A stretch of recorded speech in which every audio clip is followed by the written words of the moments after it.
I'm Jeff Matlow. Welcome to the best leadership podcast ever.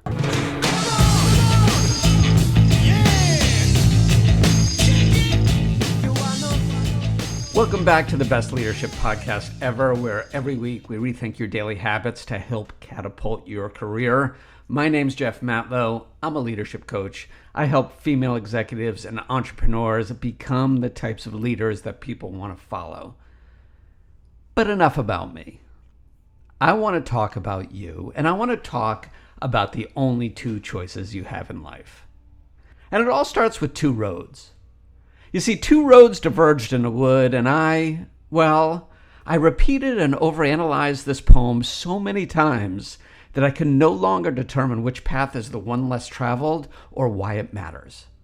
If you don't know the poem I'm referring to, you're probably Gen Z, and I'll do my best not to hold that against you. The poem is called The Road Not Taken, and it's written by Robert Frost, who's a very famous poet.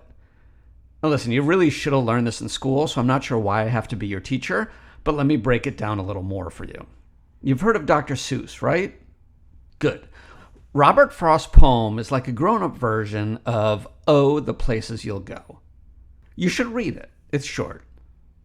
The intention of the poem is to motivate us to do things differently, to think for ourselves as opposed to just following the masses, and to walk down the path less traveled. So anyway, I got to thinking about these two roads, one more traveled and one less. And the thing is, I'm not sure the less traveled path is always the best. See, there's a well-traveled path for a reason. After all, when times are tough, when we're emotionally and mentally drained, and the road ahead is intimidatingly steep, it sure helps to have others close by to lift us up and carry us forward. As it turns out, the well-traveled path is packed with people who know the way and can guide you. There are colleagues there and mentors and bosses. And because of this, the well-traveled path isn't so lonely. Do you know what's lonely? Walking down a path that's untraveled. That's what's lonely. Do you think people are climbing Mount Everest on the road less traveled? They're not. Why? Because they'll probably die. The popular path is proven. It works. It's oftentimes the best route to get to your goal. But then again, the popular path might just be the easy way out. As we all know, personal growth doesn't come from the easy path. You know what? You could spend an entire life standing at the crossroads, coming up with a never-ending circle of justifications as to which road you should and shouldn't take. And yeah, that's exactly what I've done. But there's a reason I've overanalyzed it, and it's a reason beyond the voices in my head that make me do these types of things. The reason is that we do, in fact, have two choices in life. But the paths are a little less subtle than Robert Frost describes. See, in any given scenario, you have two options: faith or fear. That's it. Only those two. To have faith is to believe in something you cannot see. Fear, on the other hand, is the lack of belief in that something. There is no middle ground. You either believe or you don't. And this faith-fear paradigm can apply to almost anything. You can have faith or fear in ghosts, in emotions, in $1 million check appearing in your mailbox next week. You can have faith that my wife will buy sweet potatoes at the store today, or you can be fearful that she won't remember and I'll have to come up with a different recipe. All that aside, the most important question in all of this is not about potatoes. It's about you. Do you live in fear or do you live in faith? Now, for clarity, living in fear is really different from being scared. Sure, you can live in fear and be scared, but you can also have faith and still be scared. Few people embody this concept more than entrepreneurs, and trust me, I know. When somebody starts their first business, they're immediately thrust into a role they've never experienced.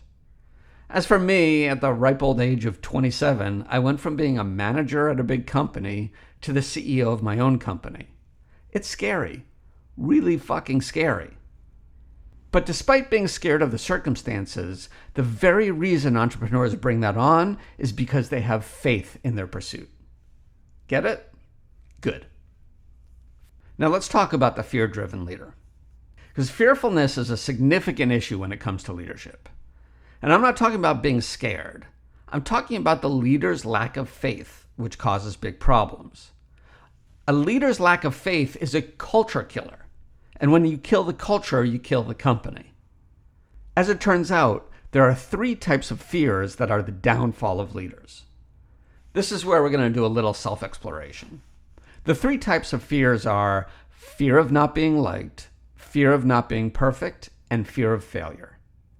Each of these fears manifests itself in different ways. The question is, how much of each is inside you? Why don't we take a look? First, the leader who fears not being liked. A leader who has a fear of not being liked is somebody that can't always be trusted. This type of leader will say different things to different people and oftentimes contradict themselves simply to avoid conflict. After all, conflict could lead to not being liked, and that's what they're trying to avoid. The leader who has a fear of not being liked usually allows company gossip and will often participate in it.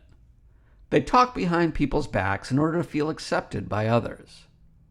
And when they're given a controversial topic, they'll rarely make a decision. In fact, they oftentimes let their subordinates make the decisions themselves, simply so the leader doesn't put themselves in a position of disappointing others. A leader who fears not being liked creates a toxic culture of distrust and poor decision-making. It's not good. On the other hand, the successful leader has faith. They're not concerned about being liked, but about being respected. After all, every leader will at some point have to make decisions that people don't like. The successful leader knows that being liked is not the ultimate goal. It's simply a result of being respected. And that brings us to the second type of fear, the leader who fears not being perfect. Now, this leader, the one who fears not being perfect, is a problematic leader. They're oftentimes a micromanager, which, by the way, is bad. They don't know how to let other people fail because they're too fearful of not being right. See, the leader who fears not being perfect won't hesitate to disrupt a project and change everything that had already been done, with little to no care about the employees' feelings or efforts. They insist on making all the decisions, even ones that they don't need to be involved with. They become the company bottleneck, slowing down progress, and they end up halting productivity. This leader who fears not being perfect ends up creating a culture that lacks creativity. Innovation stalls when they're in charge. And yet, the leader's often going to complain that they have to do the work themselves because the rest of the team can't do it well. They don't understand that the team doesn't do it because the leader doesn't let them. On the other hand, the successful leader has faith. They let their employees come up with ideas and take chances. They reward failure because they know it's the first step on the path to success.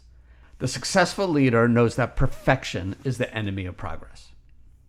And that leads us to the third leader, the one who fears failure. See, a leader who fears failure is one that limits growth. The fear of failure causes them to avoid situations where there's risk. And a leader who has a fear of failure rarely has a vision that they stick to. If they even have a vision at all, it's continually changing. After all, having a single vision may mean you won't achieve it. And instead, they simply focus on the day-to-day management. They make decisions based on emotions, not on facts or purposes or goals. The leader who has a fear of failure often relies on other people to get a job done. After all, if they're not involved, they can't be responsible for the failure, right? Instead, they use others so that they can blame others for the failure. Heck, they'll throw the entire company under the bus if they need to.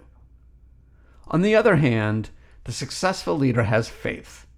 They look at data and make logical decisions. They have a vision and strive to achieve it, knowing full well they may not. Because the successful leader knows that failure is an essential part of success. So as I was saying, 2 roads diverge in a wood. One is the path of fear, and the other the path of faith. Which road do you travel down? Because the choice is all yours. If you like this, please give it 5 stars, leave a review. It means a ton to me. If any of this resonates with you, you want to chat about coaching or anything else, Go to bytitleonly.com and you can find all my information there. Thank you for listening. I appreciate you. I'll talk to you next time. Ciao.